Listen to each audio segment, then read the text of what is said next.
कृष्ण जैसे लोग करुणा से पैदा होते, वासना से नहीं, करुणा से। वासना और करुणा का थोड़ा भेद समझें तो ये सूत्र समझ में आ जाए। वासना होती है स्वयं के लिए, करुणा होती है औरों के लिए। वासना का लक्ष्य होता हूं मैं, करुणा का लक्ष्य होता है कोई और। वासना अहंकार केंद्रित होती है, करुणा अहंकार विकेंद्रित होती है। ऐसा समझें कि वासना मैं को केंद्र बना के भीतर की तरफ दौड़ती है, करुणा पर को परिधि बनाकर बाहर की तरफ दौड़ती है। करुणा जैसे फूल खिले और उसकी सुवास चारों ओर बिखर जाए। करुणा ऐसी होती है जैसे हम पत्थर फेंकें झील में, वर्तुल बने, लहर उठे और दूर किनारों तक फैलती चली जाए।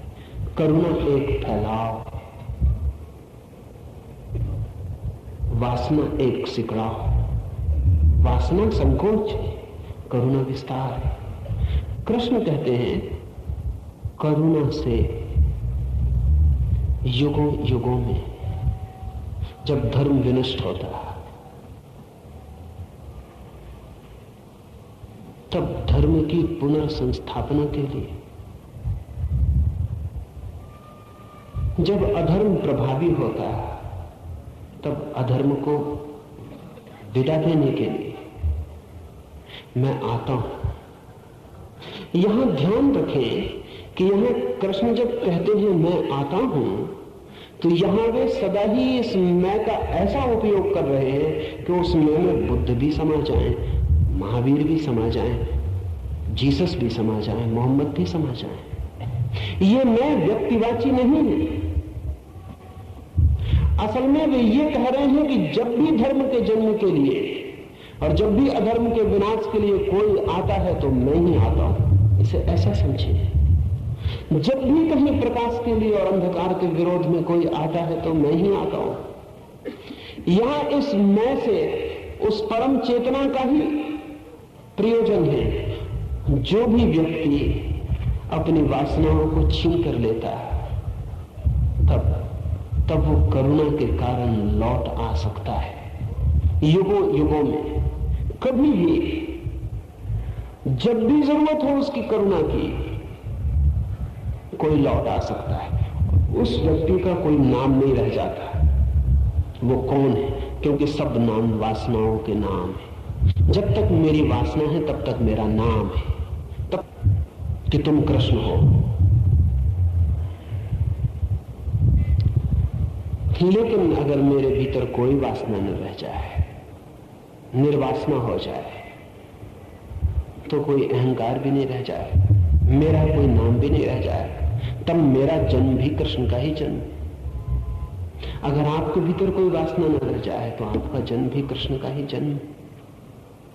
असल में ठीक से समझें तो हमारी अशुद्धियां हमारे व्यक्तित्व हैं, और जब हम शुद्धतम रह जाते हैं तो हमारा कोई व्यक्तित्व नहीं। मोहम्मद ने कहा कि मुझसे पहले भी आए परमात्मा के भेजे हुए लोग, और उन्होंने वही कहा। उनके ही वक्तव्य को पूरा करने में भी आया हूं।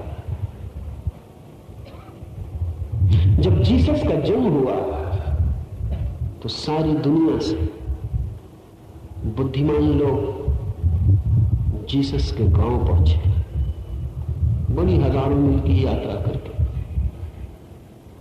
क्योंकि जो भी इस पृथ्वी पर बुद्धिमान थे और जानते थे, उनको तत्काल अनुभव हुआ कि कोई करुणा से प्रेरित आत्मा फिर जन्म गई। इसकी ध्वनियां उन तक पहुंची, इसकी लहरें उन तक पहुंची। जब बुद्ध का जन्म हुआ तो हिमालय से एक महायोगी उतरकर बुद्ध के गांव आया। बुद्ध के द्वार पर खड़ा हुआ। बुद्ध के पिता बुद्ध को लेकर योगी के चरणों में रख दिए और कहा कि आशीर्वाद दें, शुभ वचन कहें, शुभ कामनाएं करें। लेकिन वो योगी रोने लगा तो बुद्ध के पिता बहुत चिंतित हुए। उन्होंने कहा कोई अपशगुन है, आप रोते हैं? उस योगी ने कहा मेरे रोने का कारण दूसरा, अपशगुन नहीं, महासगुन है।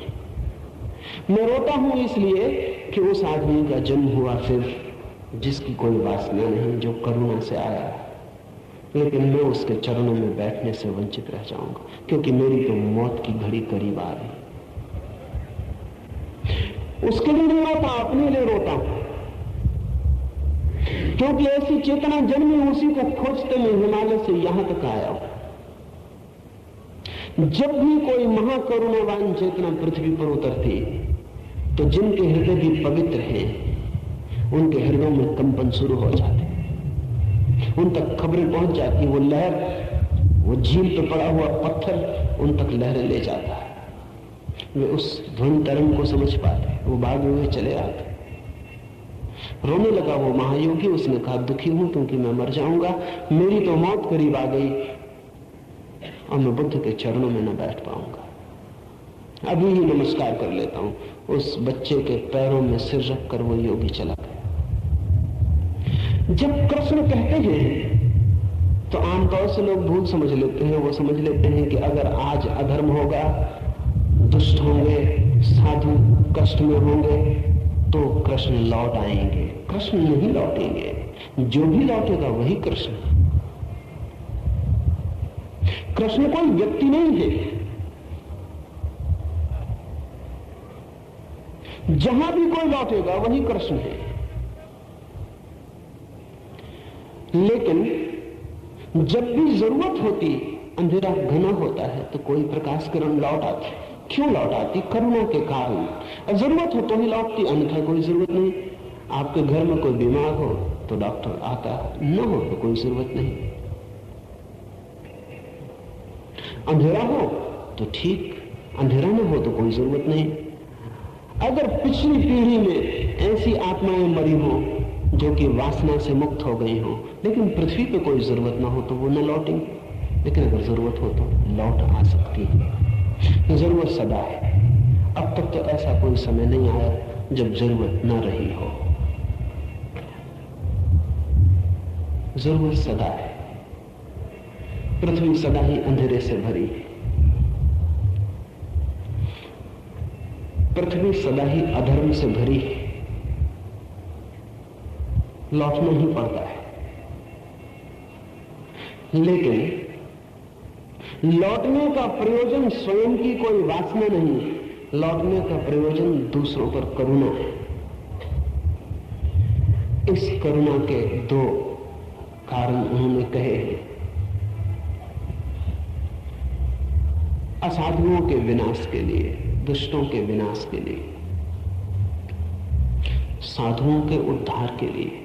ये जरा कठिन है दोनों बातें, इन्हें थोड़ा सा ख्याल में ले लेना जरूरी है। दुष्टों के विनाश के लिए क्या दुष्टों की हत्या कर देंगे, मार डालेंगे दुष्टों को? तब तो खुद ही दुष्ट हो जाएंगे, फिर वो करुणा ना हुई। दुष्टों के विनाश का क्या अर्थ होता है? दुष्टों के विनाश का एक ही अर्थ होता है कि दुष्टों में दुष्टता न रह जाए, तो दुष्टों का विनाश हो जाता है। दुष्टों के विनाश का अर्थ नहीं कि तलवार से दो टुकड़े कर देंगे, क्योंकि तलवार से दो टुकड़े करने में दुष्ट का तो कुछ विनाश ना होगा, जिसने विनाश किया वो भी दुष्ट हो जाएगा। दुष्ट के विनाश का क्या अर्थ है? दुष्ट के विनाश का अर्थ है दुष्ट की दुष्टता खो जाए, दुष्टता मिट जाए, तो ही दुष्ट का विनाश हुआ। साधुओं के उद्धार के लिए ये और कठिन बात है।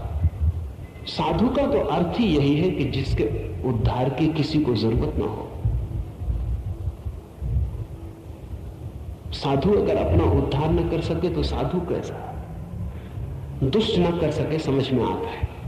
कृष्ण कहें कि दुष्टों के उद्धार के लिए चले गए, लेकिन कृष्ण कहते हैं दुष्टों के विनाश के लिए और साधुओं के उद्धार के लिए। तो साधारणतः हम सोचते हैं शायद साधुओं को दुष्ट सताते होंगे तो उनके उद्धार के लिए। साधु बड़ा कमजोर है अगर दुष्ट उसे सता पाए। असल में दुष्ट अगर साधु को सताए तो दुष्ट को ही बदलना पड़ता है, साधु को नहीं बदलना पड़ता है। दुष्ट साधु को सता के अपनी ही बदलाव के उपाय में लग रहा है, साधु को नहीं सता पाता।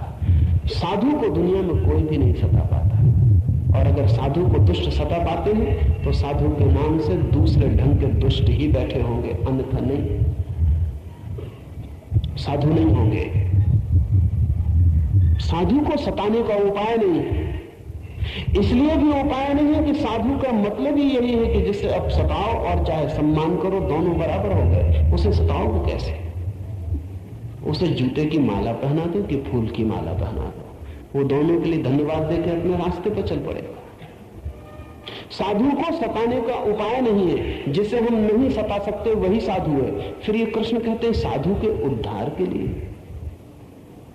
और ये भी बड़े मजे की बात है कि जिस युग में साधु हो उसमें भी दुष्टों को साधु न सुधार पाए और कृष्ण को आना पड़े, तो साधु बिल्कुल नपुंसक, इम्पोर्टेंट।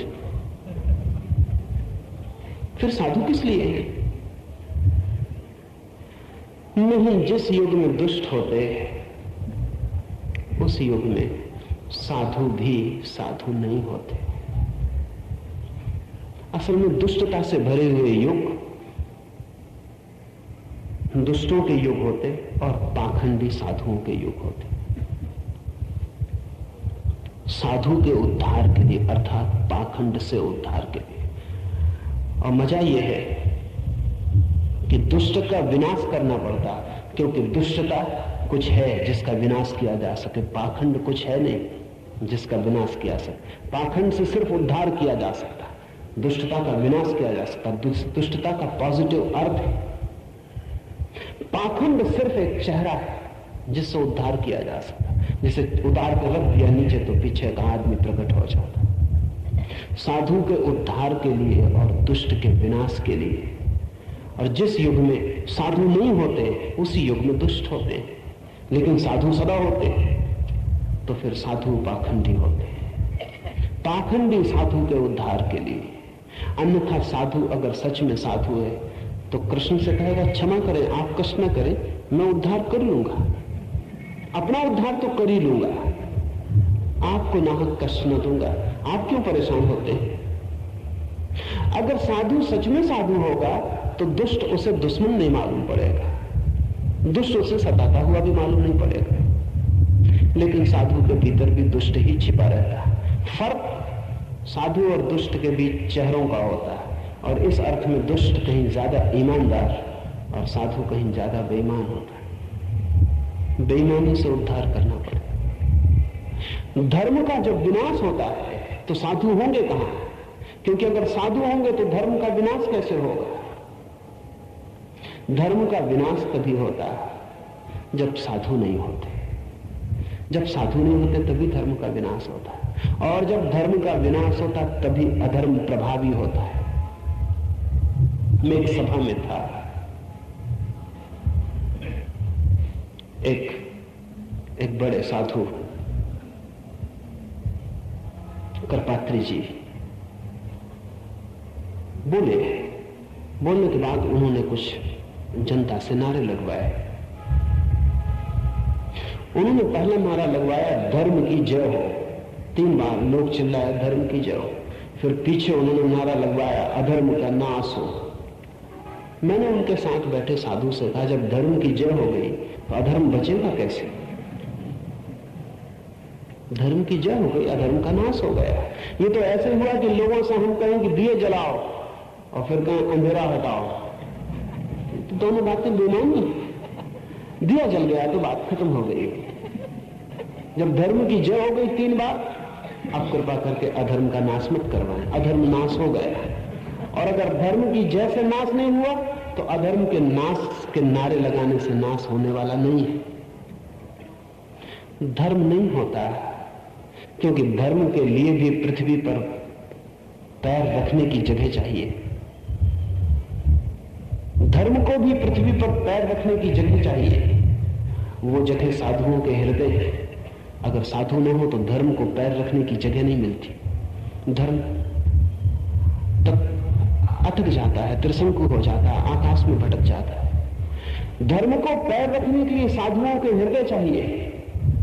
अधर्म को पैर रखने के लिए असाधुओं के हृदय चाहिए। अधर्म भी खड़ा नहीं हो सकता, अधर्म भी हमारे सहारे खड़ा होता है, हमारे सहारे प्रकट होता है। धर्म भी हमारे सहारे प्रकट होता है। साधु हो तो धर्म होता है, उसके लिए सहारे होते हैं। असाधु हो अधर्म होता है, उसके लिए सहारे होते हैं। और जब अधर्म होता है, दुष्ट होते हैं, साधु नहीं होते, धर्म नहीं होते, तो कृष्ण कहते हैं कि मैं अर्थात कोई भी चेतना जो अपनी सब वासनाओं से मुक्त हो जाती, लौट आती है करुणावश साधुओं के उद्धार के लिए, असाधुओं के विनाश के लिए।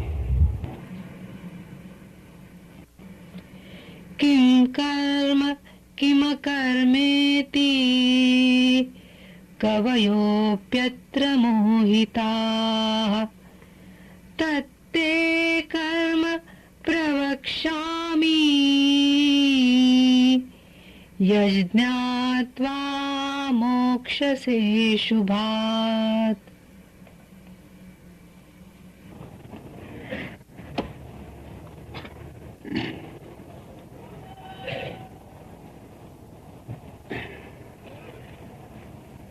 कर्म क्या है और अकर्म क्या? बुद्धिमान व्यक्ति भी निर्णय नहीं कर पाते। कृष्ण कहते हैं वो गूढ़ तत्व मैं तुझसे कहूंगा जिसे जानकर व्यक्ति मुक्त हो जाता है। अजीब सी लगेगी ये बात,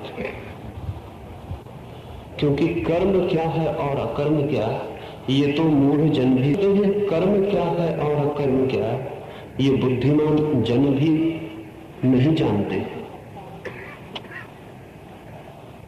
हम सभी को ये ख्याल है कि हम जानते हैं क्या है कर्म और क्या कर्म नहीं।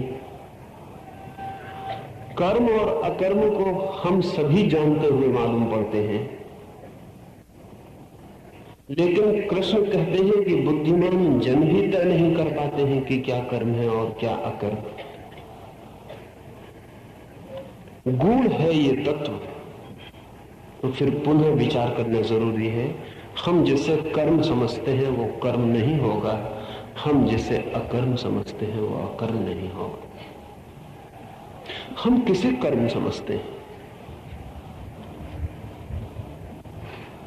हम प्रतिकर्म को कर्म समझे हुए हैं, रिएक्शन को एक्शन समझे हुए हैं।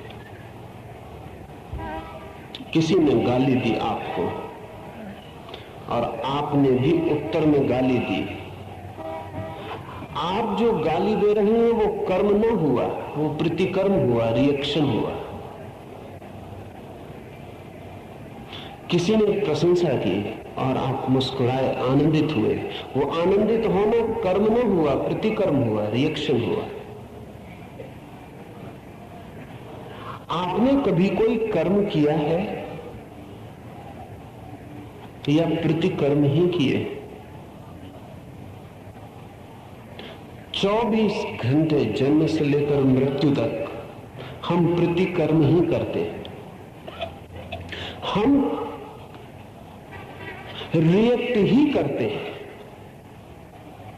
हमारा सब करना हमारे भीतर से सहजजात नहीं होता, स्पॉन्टेनियस नहीं होता। हमारा सब करना हमसे बाहर से उत्पादित होता है, बाहर से पैदा किया गया होता है।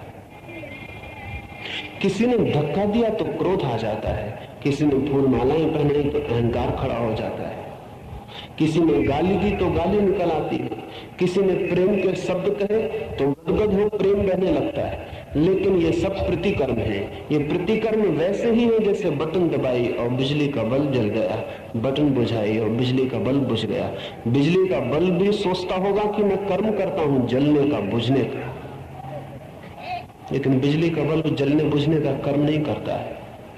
कर्म उससे कराए जाते हैं। बटन दबती है तो उसे जलना पड़ता है, बटन बुझती है तो उसे बुझना पड़ता है। ये उसकी स्वेच्छा नहीं है। इसको ऐसा ले, किसी ने आपको गाली दी और अगर आप गाली का उत्तर देते हैं तो थोड़ा सोचें ये गाली का उत्तर आपने दिया या देना पड़ा? अगर दिया तो कर्म हो सकता है, देना पड़ा तो प्रतिकर्म होगा। आप कहेंगे दिया, चाहते तो न देते, तो फिर चाह के कोशिश करके देखें, तब आपको पता चलेगा। हो सकता है ओठों को रोक ले तो भीतर गाली दी जाएगी, तब आपको पता चलेगा गाली मजबूरी है, बटन दबा दी है किसी ने। और अगर कोई गाली दे और आपके भीतर गाली ना उठे तो कर्म हुआ। तो आप कह सकते हैं मैंने गाली न देने का कर्म किया।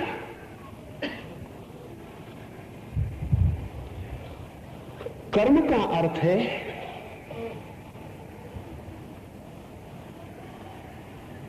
सहज, प्रतिकर्म का अर्थ है प्रेरित, इंस्पायर्ड।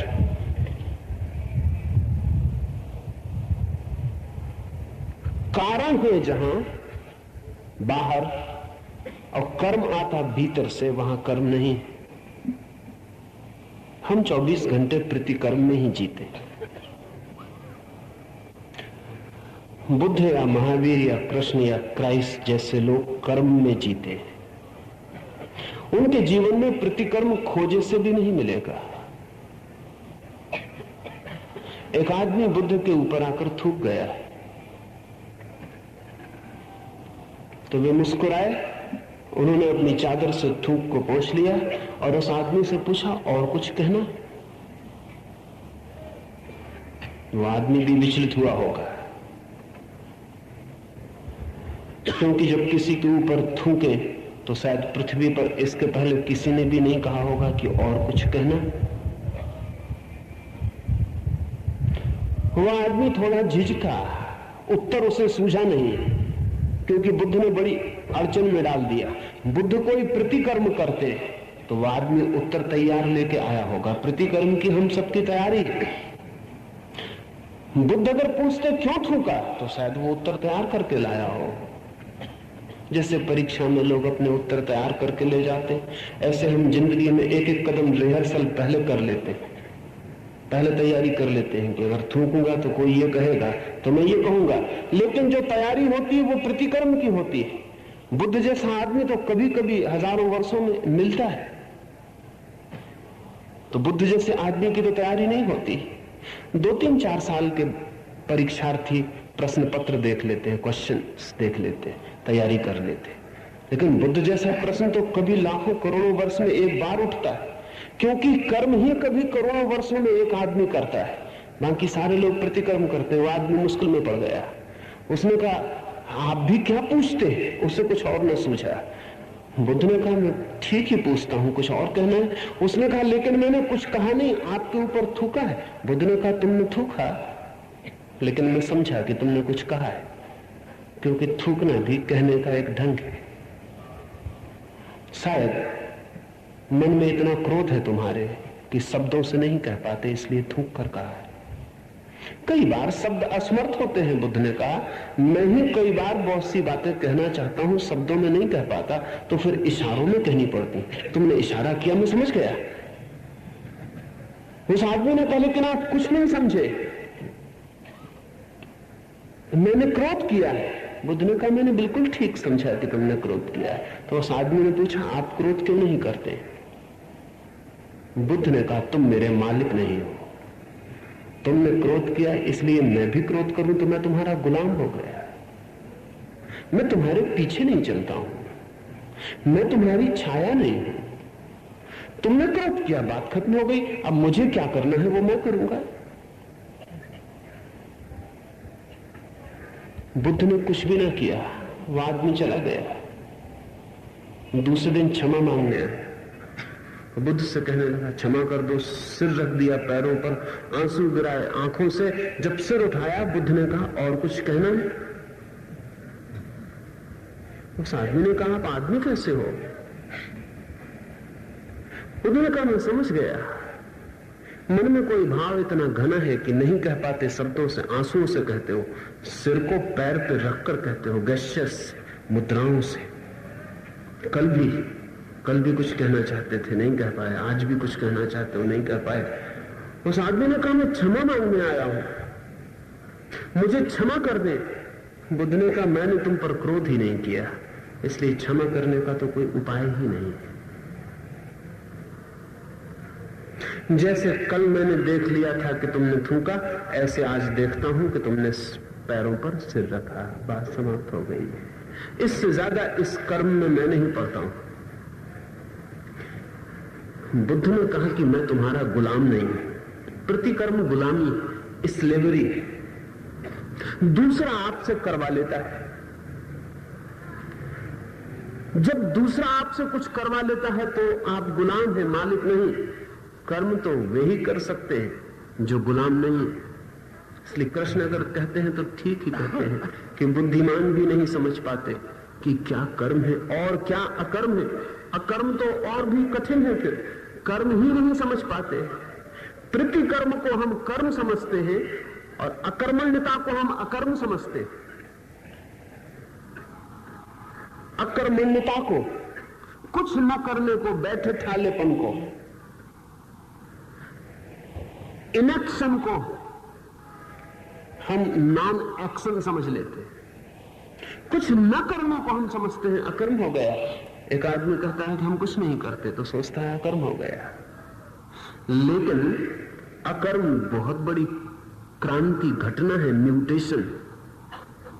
सिर्फ न करने से अकर्म नहीं होता, क्योंकि जब आप बाहर नहीं करते तो मन भीतर करता रहता है।